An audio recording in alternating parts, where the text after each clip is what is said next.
So very heartbreaking news this morning from motherfucking World News on Twitter. Like, what the fuck, bitch? Another Boeing plane was just a Ukraine-bound Boeing 737 jet carrying 176 people crashed and there are no survivors? How? How does this happen? I think they do this shit on purpose. Because it don't happen over here, I swear. Imagine a whole plane full of American white people. Just Americans in general. Even British people. What? Okay. Well, thoughts and prayers. I'm not even gonna wow, Boeing company. This is very tragic, and our heartfelt thoughts and prayers with the crew, passengers, and their families. We're in contact with the airline. Is it the AI? What is the thing? This is crazy. They're from Iran, 11 Ukrainians, 4 Afghans, 3 each from Germany and the UK. So I guess there weren't enough white people on there to spare them. Wow, all killed. It's believed to be an accident, though. That was reported by CNN or B&O News on Twitter.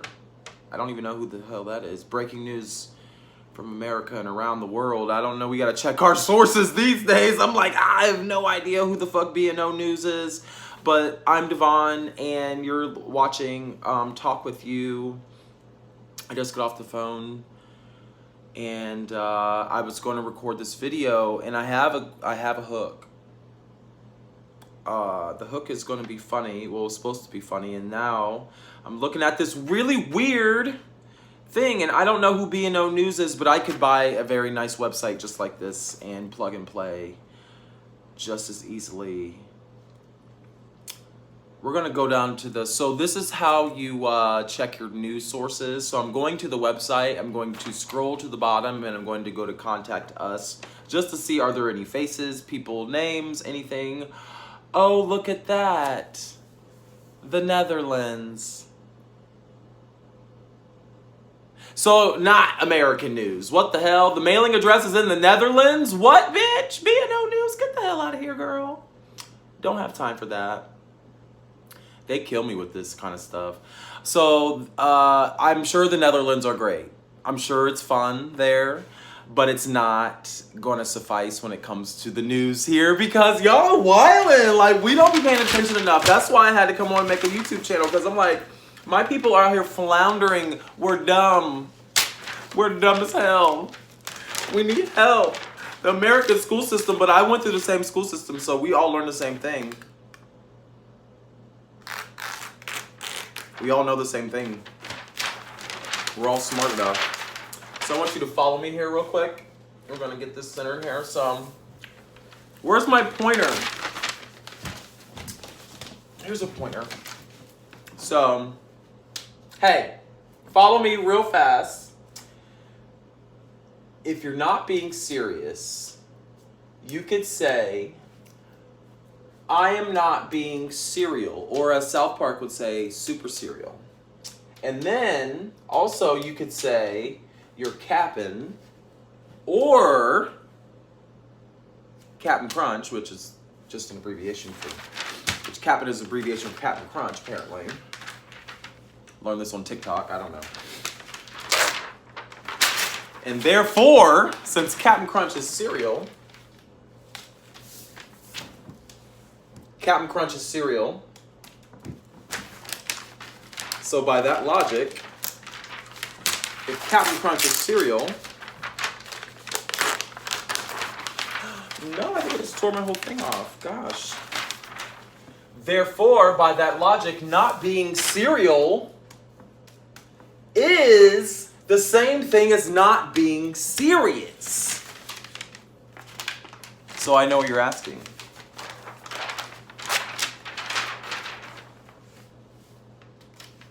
Can you be both? Well, President William Howard Taft, the 27th president of the United States, looked like Cap'n Crunch. Therefore, if he looks like Captain Crunch, he is also cereal. I mean, it's like, how do you not know this? What's wrong with you? But I was on the FBI website last night, and apparently William Howard Taft is, because he looks like the Captain guy, the Captain Crunch guy, he's cereal. But I went on the website last night. He's also a motherfucking human person, bitch. Like, how? How did we get here? How did we get here? This is weird. This is so weird. And in conclusion,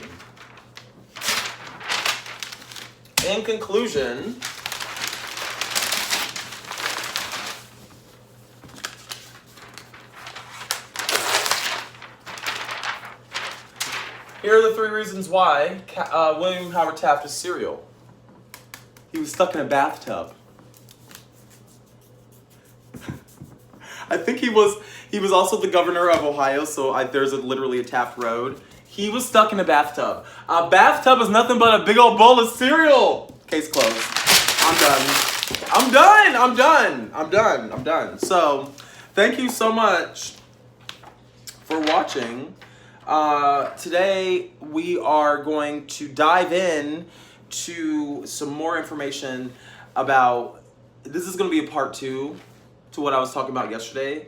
Oprah and Lady Gaga, they recently spoke at a conference about radical acceptance, like a Weight Watchers conference. It's very interesting talk because the behind the scenes released before the actual talk itself. So the behind the scenes just was like Oprah being like, oh my God, come here. Like, I can't believe you just did that. Like, oh my gosh, like, how, I had no idea you were about to be so raw on TV or raw in this thing. And they had this exchange behind the camera. And so it made me go like, say like, oh my God, like what happened? I missed out, like, oh my God. So there was this video on YouTube that I watched yesterday, and I showed you a clip of it, but I didn't want to show too much because I didn't want to get copyright infringed. I didn't want to infringe anyone's copyrights. But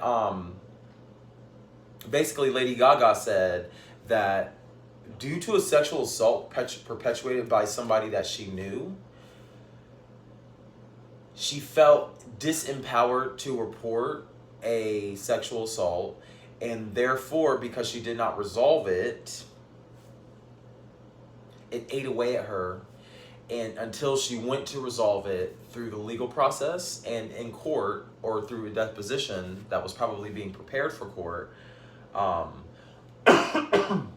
excuse me, she was triggered and had a psychotic break. Like, what in the world? Oh, I drank my coffee already. She had a psychotic break. And that's why she was gone for so long. I'm like, how are you going to be a whole pop star? It was weird. Like, how are you going to be a whole pop star? Get all this fame and fortune and everything, and it was all tied to this weird...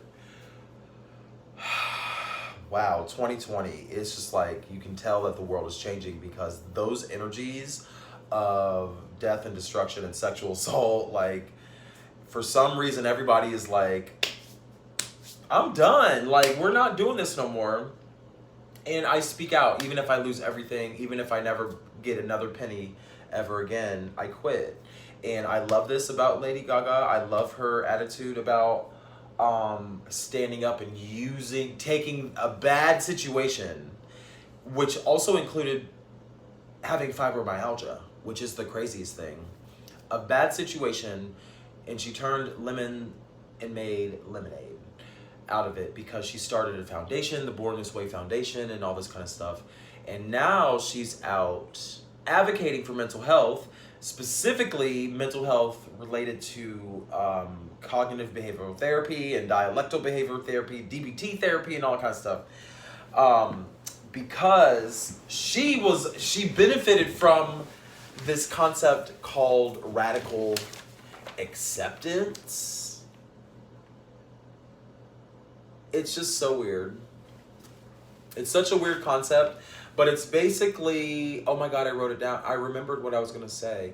Oh yeah, voluntarily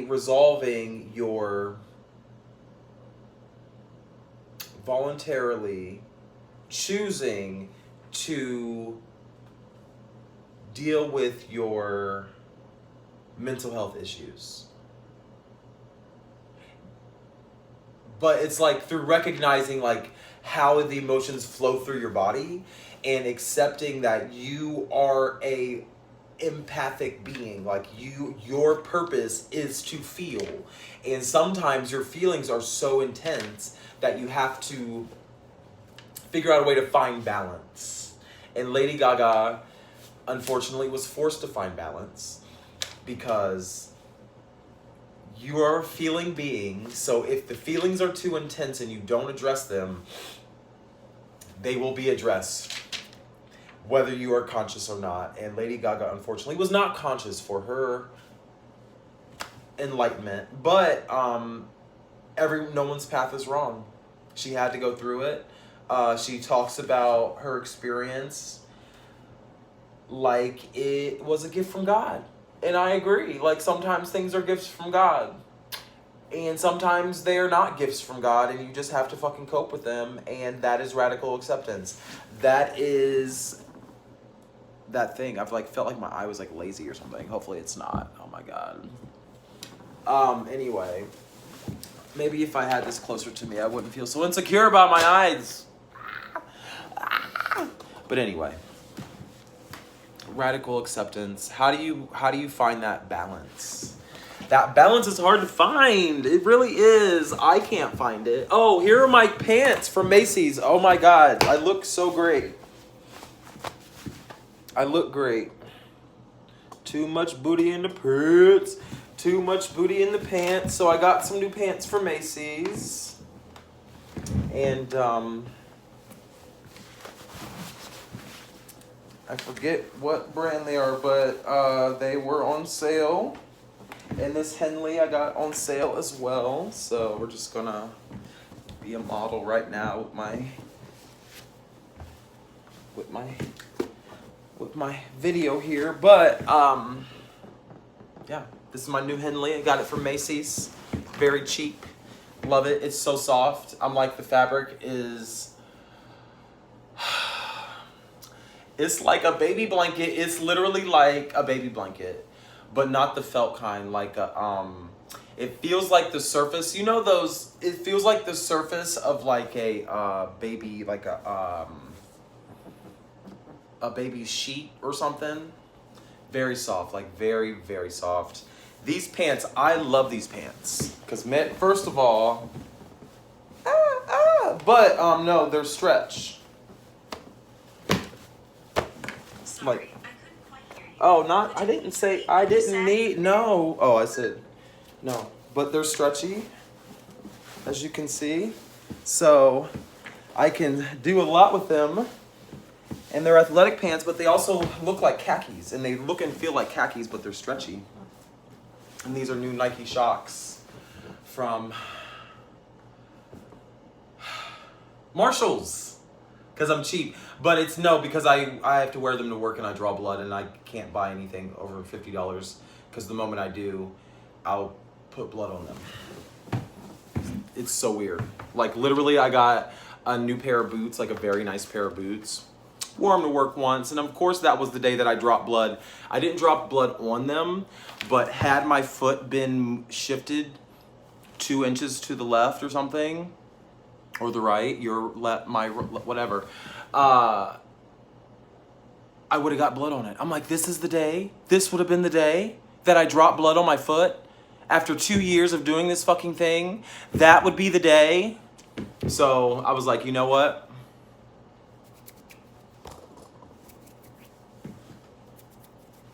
Never again. So I'm just gonna buy cheap shoes, but they're mesh, so I can't wear them. They're summer shoes. That's why they were so cheap, because they're mesh. And like literally they're mesh. They're shoes that look like socks, They're the shoes that look like socks, but they're mesh. So they're literally shoes that are socks. They're basically socks. But they feel good though. I've never owned Nike Shox. That's why I got them, because I never was able to afford them when I was I'm reading my notes here. Sorry, I go into a trance. I have an issue, not an issue. I am a very spiritual being, and sometimes because I've been working on, it is something I have to balance. It's like all about balance. Because lately I've been like, if I stop too long and become mindful, I go into a trance. And it pisses me off, but you know, it's crazy, it's weird. And I don't want to be contacted by any sort of supernatural beings. I'm just waiting on Jesus to come and tell me why the fuck he's been damning me to hell my entire life. And since he won't, I will have to move on. But I feel like there is something. I cannot explain it. I wish I had the words. The only thing I can point to is there are a few people on YouTube that are helpful in understanding these ideas, and one of the things is alchemy. There is an idea, and I don't know anything about alchemy. I don't care. I'm like, I really just want to just like sing. I'm a vocalist, so at the end of the day, if it doesn't have to do with me doing this, I don't care. Ma'am, my mailman or mail lady, I'm looking out the window because I'm sitting by the window. But anyway, alchemy. There are the stages. There are various stages of alchemy. And from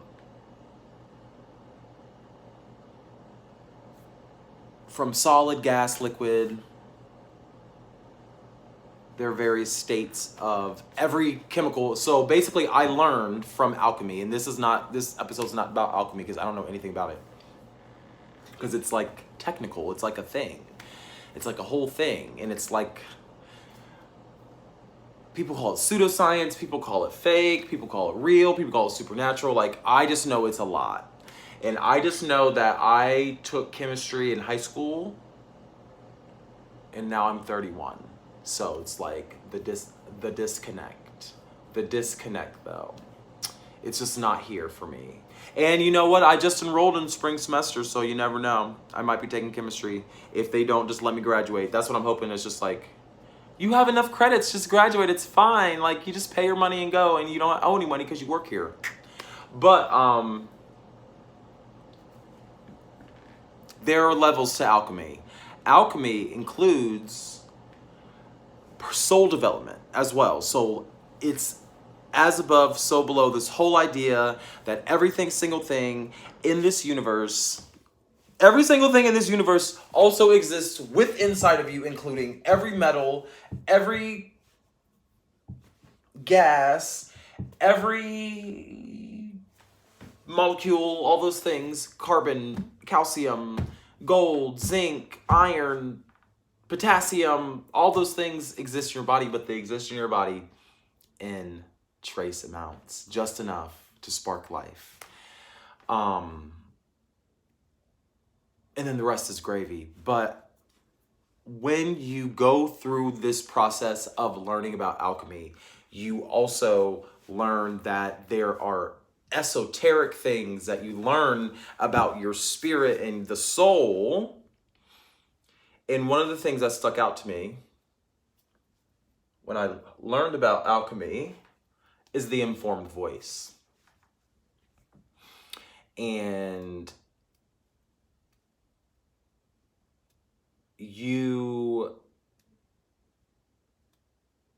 when you get to a certain stage in alchemy, you experience the informed voice. And there's talking in the back, there's bristling back there. It's just, I just live in this, I don't know, it's just ADD, the informed voice. There's informed voices back there. No, but there's an informed voice, and then at that point you don't need any more instruction from anybody because it literally comes from your spirit.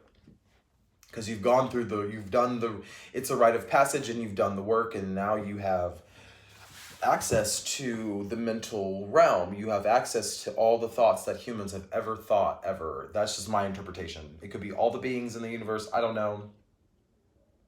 But there's a certain point where the voice in the back of your head is, you actually start realizing that it's not the voice in your back of your head, and that you should stop and listen to it because it's actually your higher self, and it's actually telling you what you need to know. And the informed voice is something I want to encourage you to listen to. And I lost my place in my notebook. I always do this. I forget what I was even going to say.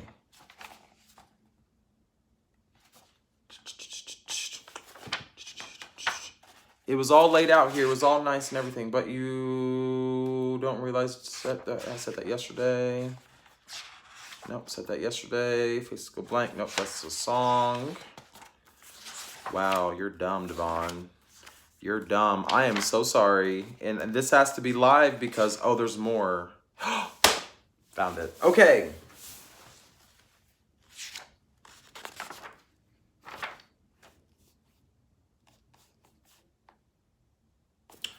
Informed voice. This is why yesterday I was talking about the ego. Don't give up your ego. You need your ego to survive. That is the informed voice. It's not the informed voice, but it's like, don't let Oprah tell you to let go of your ego. Let her let go of her ego because she don't need it, apparently. Because she got enough money to survive. She got enough voices telling her how to survive. But if you are distressed, you need to go within. You need to go within, not come out. You have an inferiority complex. Well, I do too. We all do. Because we've all been socialized to think of ourselves as wretches that need saving. Listen up. You are a wretch that needs saving, but no one's gonna fucking save you. Unfortunately, that's the unfortunate thing. And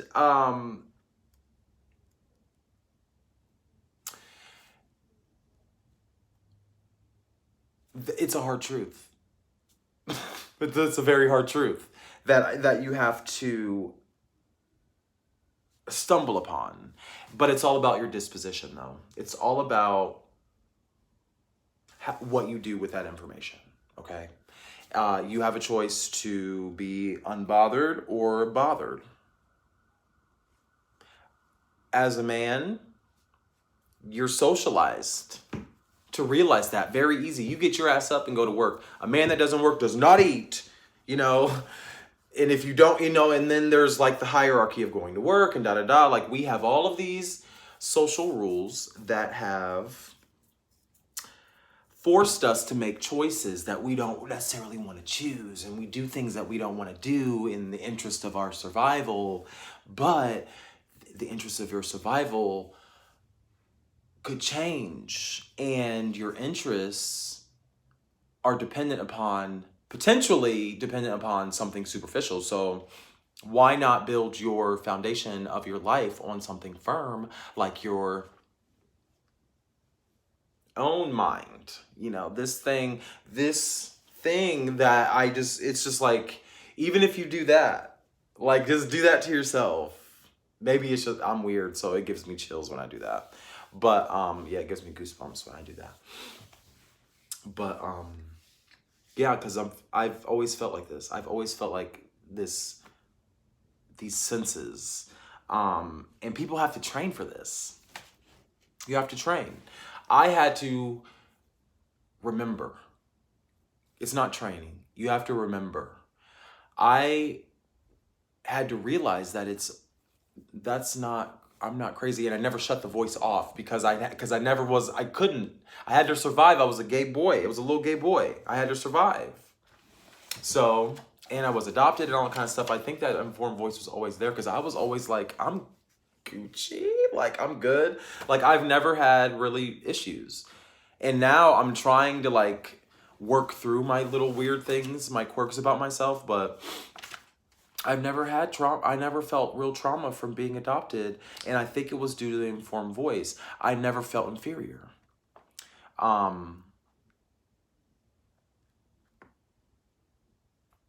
I never felt inferior.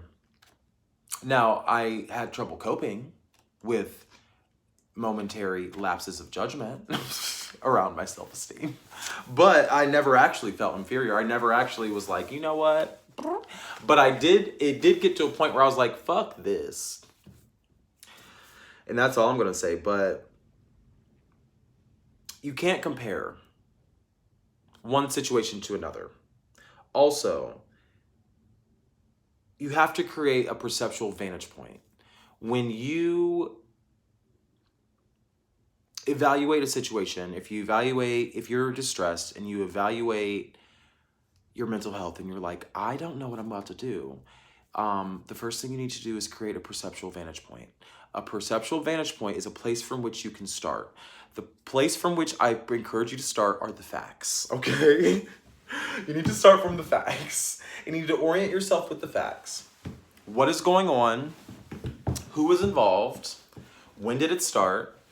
Why did it start? What are you going to do? And how are you going to do it?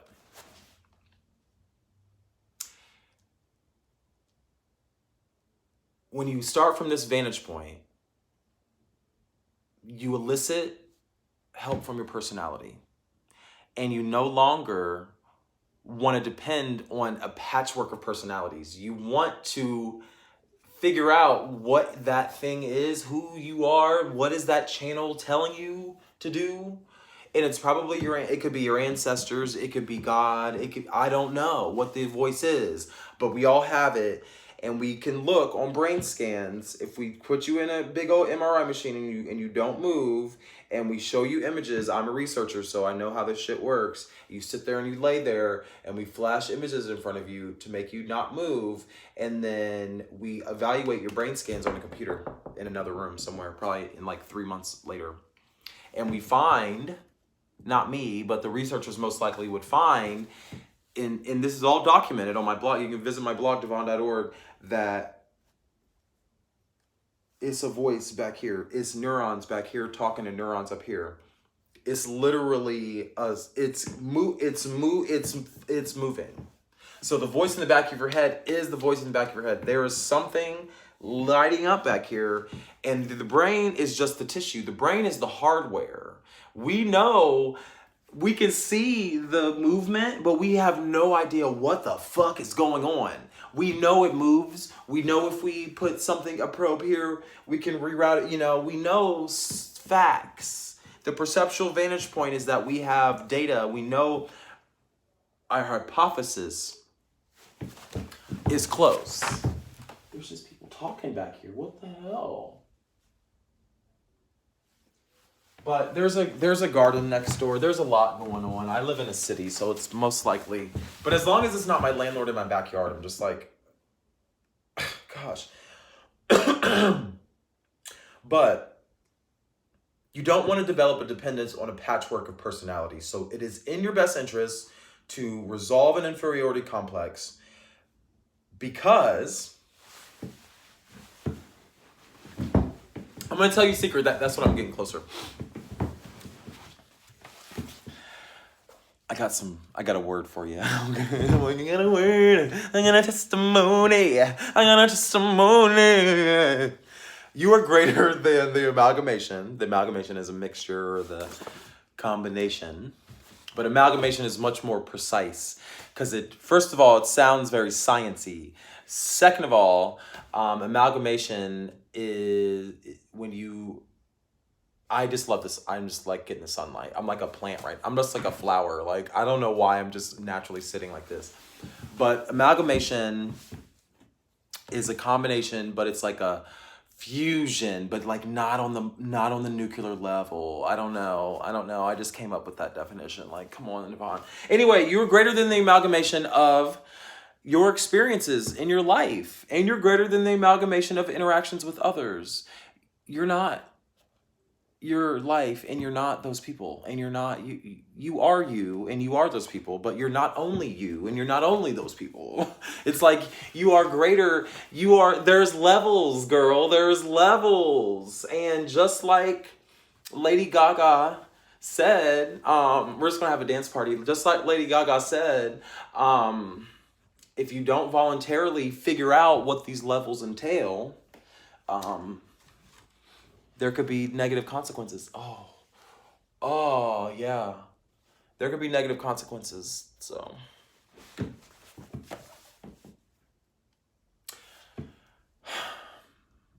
So basically what I'm trying to say is that you're more than someone's boss, or someone's mom, or someone's friend, or someone's boyfriend, or girlfriend, or daddy. You're more than that. You're more than someone's motherfucking possession. You're more than someone's goddamn husband or wife. And you are completely yourself. You, like, in the shower, like, you are the only one that just knows how to wash in that, like, you know how to get yourself clean, like, you are you, and only you know those weird things about yourself. And that's cool. It's like weird because it's like we always feel like we're being watched and da-da-da, but at the end of the day, I think we forget. We forget that. I have a lot of ear hair. Hopefully I'm not telling on myself. We forget that. And we get caught up and pleasing other people. Oh my gosh. I drank coffee and everything, but we get caught up in pleasing other people that we forget that the most visible self is subjective. And the most visible self is how other people see you. So how do you want people to see you? You want people to see you as they create the image that you give them. They can't create an image that you don't give them. So why are you not controlling your image? Why are you not being vain? Why are you not using your ego to your advantage? You're just like out here not being smart, not being very wise, not being wise at all. I'm just gonna say that out loud real fast, okay? Anyway, you are the most visible, your most visible self is subjective to how others see you. Perception is important, but we can be addicted to being liked. So your perception is your reality.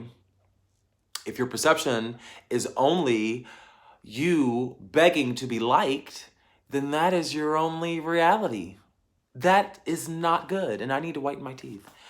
I want you to focus on perception freedom, being free from perception. What we'd like others to see, basically. So you need to be the thing that other people want you to see. Adaptive personality, not static, not the same, not stale, not dry, not one note, not solo dolo. Adaptive, you need to adapt yourself. You need to construct your personality. You need to be intentional about who you are and how you do those things. You should keep changing because you're already different. Biodiversity, like, look at the fucking animals in the world. Like, there ain't no animal that's the same. And if they are the same, if you look at them closely, like, one's the dumb one, one's the fun one, one's the caring one, one's the rough one. There's always a variation. There's always variations of any organism on this planet. And that you are a supreme being. So therefore, you cannot be contained in the physical reality, and you have a choice to create this experience. You're creating experiences. You're an influencer for the Lord. Amen. No, I'm just playing. But but anyway. You're an influencer for the Lord, and it's your job to find out why. What are you influencing about? What are you influencing for? What are you influencing? Your ego is how you think of yourself. So your ego is, and this is why I'm like, don't let Oprah tell you to get rid of it, because your ego is your free-floating joy. It's the gatekeeper to, like, the entirety of your being. So I'm like, it literally, but it's, your ego includes your emotions. So it's literally like, how you construct your reality, what you do to what you put out there, you get back in signal, and then you have basically free floating joy throughout your body, and everything works when you have this free floating joy. Everything is gravy, everything is working, and you can almost be bipolar in a sense. Like, that's what the ego, the ego is just reactionary. It's like, no, yeah, no, but you can create, you can be intentional about how you construct your reality, about how you construct your personality. Who are you? You can be an influencer, like, take the lessons from the reality and apply them to yourself. If you want to get an audience,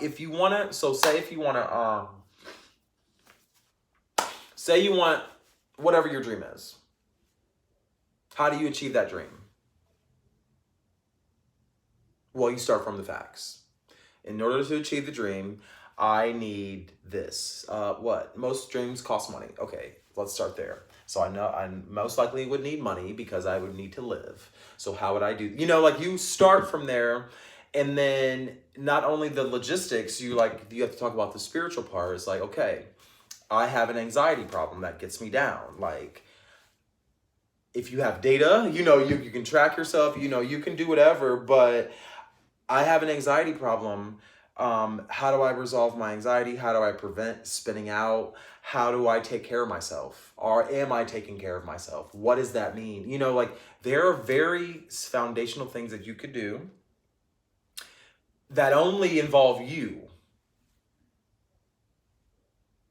It better not involve nobody else, because you can't take care of nobody if you don't take care of yourself. I'm sorry. It's true. You will fuck it up. And as a researcher, I believe in trying to do it right the first time, and my landlord's here, so I gotta go. Bye.